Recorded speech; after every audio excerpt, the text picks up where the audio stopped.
Aujourd'hui à Athènes pour une réunion de travail avec nos alliés européens. Je suis, vous le voyez, juste devant le Parthénon, ce haut lieu de la civilisation européenne qui nous rappelle que bien avant l'Union européenne, eh bien, l'Europe, c'est ses racines grecques, romaines, chrétiennes, mais c'est la raison grecque, la philosophie grecque qui a en réalité inventé la démocratie.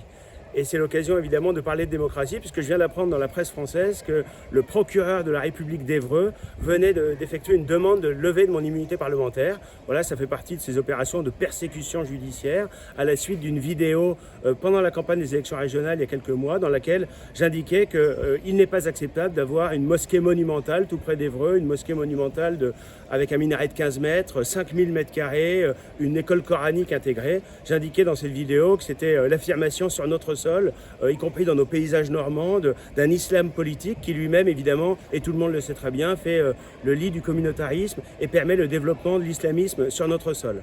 On voit que derrière ces persécutions politiques et judiciaires, il y a une volonté très claire des élus socialistes qui ont initié cette plainte, mais ensuite d'un certain nombre de magistrats, eh bien, de nous faire taire. Eh bien, ce que je peux vous dire aujourd'hui, c'est que ça aura exactement l'effet inverse. Nous allons continuer de dire la vérité. Continuer de dire la vérité sur l'immigration et ses ravages. Continuer de dire la vérité sur le communautarisme qui aujourd'hui gangrène des quartiers et même des villes entières de France.